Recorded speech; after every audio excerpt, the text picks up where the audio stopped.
एक महिला होने के नाते और एक चुनी हुई सांसद होने के नाते मेरा ऐसा मानना रहा है कि सामाजिक बदलाव का एक छोटा रास्ता भी है और वो है लड़कियों को सक्षम बनाना। हमारा ऐसा विश्वास है कि बेटियों को ज्यादा अधिकार संपन्न करके सामाजिक बदलाव जल्दी लाया जा सकता है। हमारे प्रधानमंत्री जी की बेटी बचाओ बेटी पढ़ाओ की नीति इसी परिकल्पना पर आधारित है। अध्यक्ष जी, हमारा भविष्य ऐसा होना चाहिए कि हम अपने बच्चों और आने वाली पीढ़ियों को एक ऐसा विकसित विश्व दे सकें जो टिकाऊ हो। अब जब हम 2 महीने के भीतर पेरिस में मिलने वाले हैं, विश्व हमसे ये आशा करता है कि हम जलवायु परिवर्तन पर एक महत्वाकांक्षी और विश्वसनीय समझौते पर पहुंचेंगे। हमारा ये उत्तरदायित्व है कि हम इस ओर संयुक्त प्रयास करें, पर साथ ही हमें ये भी ध्यान रखना होगा कि जलवायु परिवर्तन में कुछ देशों का ऐतिहासिक रूप से बड़ा हिस्सा रहा है, इसलिए उत्तरदायित्व में भेद तो करना ही होगा। कॉमन बट डिफरेंशिएटेड रिस्पॉन्सिबिलिटी के सिद्धांत को हम नकार नहीं सकते। आज अगर महात्मा गांधी होते तो मैं सोचती हूँ कि वो हमसे ये जरूर पूछते कि क्या हमने विश्व के संसाधनों का अपनी आवश्यकता के अनुसार उपयोग किया है या लालच में आकर उनका शोषण किया है। हमें ये भी देखना है कि यदि हम अपनी जीवन शैली को परिवर्तित कर सकें और अनावश्यक खपत को घटा सकें तो हमारी दिशा ठीक हो सकती है। इसीलिए पेरिस समझौते को व्यापक और समानार्थी बनाना होगा और साथ ही इसमें ठोस कार्यवाही भी दिखानी होगी। विकासशील देश इस दिशा में ज्यादा प्रयास कर सकते हैं। व्यापक और समानार्थी बनाना होगा और साथ ही इसमें ठोस कार्यवाही भी दिखानी होगी। विकासशील देश इस दिशा में ज्यादा प्रयास कर सकते हैं यदि उन्हें धनराशि दी जाए, तकनीक का हस्तांतरण कर दिया जाए और क्षमता विकास के लिए विकसित देशों से मदद दी जाए। भारत सदैव इस लक्ष्य की प्राप्ति के वैश्विक प्रयासों में स्वेच्छा से भागीदार रहा है। हम पेरिस में एक सार्थक, समानार्थी और प्रभावी समझौते को पाने के लिए अपनी अपेक्षित भूमिका का निर्वहन जरूर करेंगे। पर्यावरण के प्रति भारत की गहरी आस्था उसकी परंपराओं पर आधारित है, जिसमें प्रकृति को हमेशा से पवित्र माना गया है। इस पृथ्वी की खुशहाली हम सबके स्वास्थ्य से जुड़ी हुई है। इस संपूर्णता की सोच से प्रेरित होकर ही भारत ने संयुक्त राष्ट्र में अंतर्राष्ट्रीय योग दिवस मनाने का आह्वान किया था। इस वर्ष प्रथम अंतर्राष्ट्रीय योग दिवस को विश्व के 192 देशों में और संयुक्त राष्ट्र में भी बहुत धूमधाम से मनाया गया। मैं अंतर्राष्ट्रीय समुदाय का धन्यवाद देना चाहूंगी कि उन्होंने इस अवसर पर बेहद उत्साह और समर्थन दिखाया और मेरी आशा है कि हमने जो बीज बोया है वो एक दिन बहुत बड़ा पेड़ बनेगा। अध्यक्ष जी, वैश्विक महामारियों से निपटने के लिए शीघ्र कार्यवाही करने के लिए मैं राष्ट्रों को बधाई देना चाहूंगी। अपने संयुक्त प्रयासों से हम छोटी चेचक और पोलियो का लगभग उन्मूलन कर पाए हैं। HIV, एड्स और हाल ही में फैले इबोला को नियंत्रित किया जा सका है। हालांकि इस बात का दुख है कि इबोला को नियंत्रित करने से पहले बड़ी संख्या में लोगों को अपनी जान गंवानी पड़ी। इबोला संकट इस बात का उदाहरण है कि किस प्रकार राष्ट्रीय कार्यवाही और अंतर्राष्ट्रीय समर्थन के साथ किसी भी वैश्विक संकट से निपटा जा सकता है। हमें इस बात पर गर्व है कि इन प्रयासों ने भारत ने अपनी अपेक्षित भूमिका निभाई है। अपनी सफलता से प्रेरित होकर हमें अन्य स्वास्थ्य संकटों से निपटने के लिए अपने प्रयासों को दुगना करना चाहिए, चाहे वो टीबी हो चाहे मलेरिया। स्वास्थ्य संकटों की तरह ही प्राकृतिक आपदाओं और मानव निर्मित संघर्षों से निपटने के लिए भी हमें साझा प्रयास करने होंगे। हाल ही के महीनों में अंतर्राष्ट्रीय समुदाय ने सीरिया, इराक और लिबिया के युद्धग्रस्त क्षेत्रों के शरणार्थियों की समस्या से निपटने में अपने आप को मुश्किल में पाया है। समय की मांग है कि इसके लिए राजनीतिक इच्छा शक्ति के साथ त्वरित कार्यवाही की जाए। हमारे अपने पड़ोस में हमने मानवीय संकटों का शीघ्र कार्यवाही और समग्रता के साथ सामना किया है, चाहे वो नेपाल हो या यमन।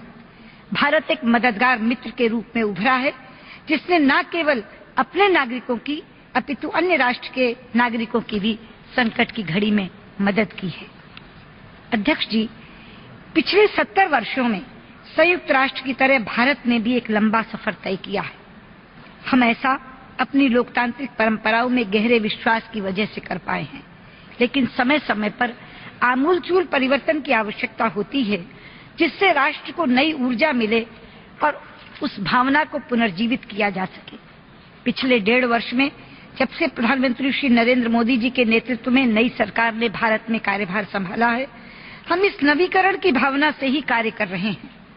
इसी भावना को भारत को अंतर्राष्ट्रीय मामलों में अपनी उचित भूमिका निभाने में और विश्व की बड़ी अर्थव्यवस्थाओं में सबसे तेजी से उभरती हुई अर्थव्यवस्था बनने में हमारी मदद की है। इस व्यापक पुनर्जागरण के पीछे हमारा आदर्श रहा है सबका साथ, सबका विकास, जिसमें हमारे सभी लोगों के कल्याण की भावना निहित है। हमने अंतर्राष्ट्रीय समुदाय में अपने सभी सहयोगियों तक पहुंचने की जोरदार पहल की है।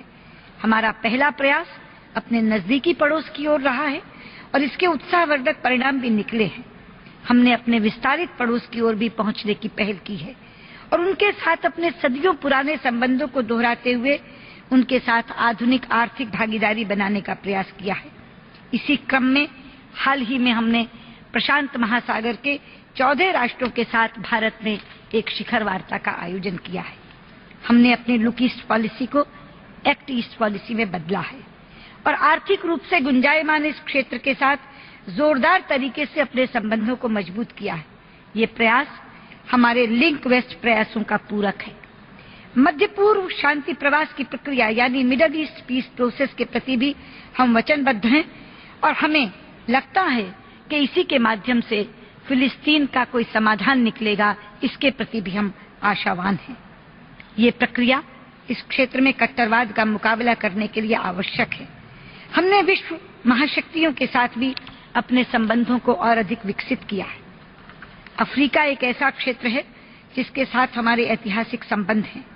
हमारी एकजुटता साम्राज्यवाद के विरुद्ध हमारे साझे संघर्ष और भविष्य की साझी संपन्नता की परिकल्पना पर आधारित है। इस महीने के अंत में हम तीसरी भारत अफ्रीका फोरम शिखर वार्ता का आयोजन करने जा रहे हैं, जिसमें प्रथम बार हम इस महाद्वीप के 54 राष्ट्रों के नेताओं को आमंत्रित कर रहे हैं। अध्यक्ष जी, एक परमाणु शस्त्र संपन्न राष्ट्र होने के नाते भारत अपने उत्तरदायित्वों के प्रति सजग है। हम वैश्विक स्तर पर भेदभाव रहित और पुष्टि योग्य परमाणु निशस्त्रीकरण के लिए प्रतिबद्ध हैं और इसमें हमारी ओर से कोई कमी नहीं आई है।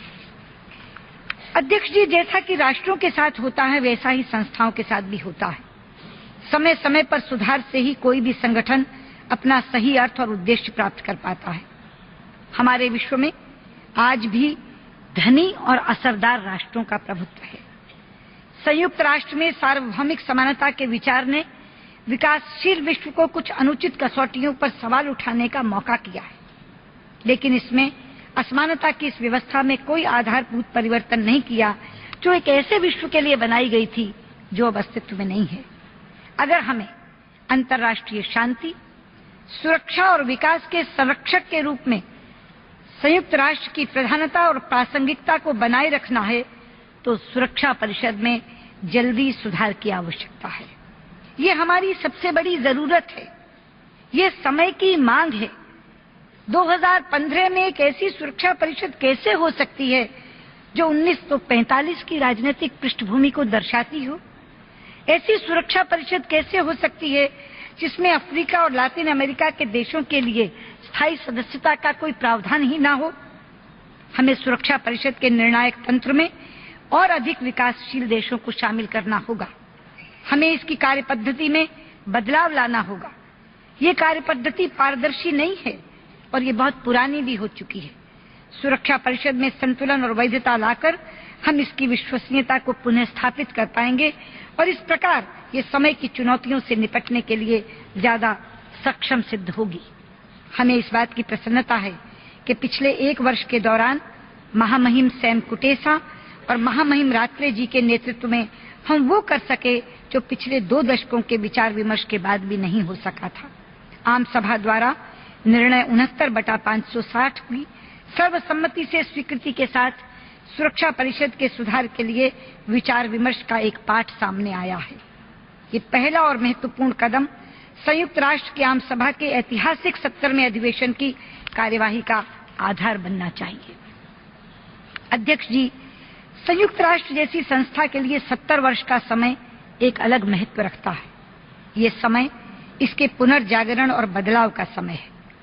मैं आप सभी का आह्वान करती हूं कि आप संयुक्त राष्ट्र को एक वटवृक्ष के रूप में देखें, एक बरगद के पेड़ के रूप में देखें। हमारे पूर्वी देशों की परंपराओं के अनुसार वटवृक्ष विवेक को दर्शाता है, लेकिन वो किसी के बारे में कोई धारणा नहीं बनाता, वो सबको अपने में समाहित करता है।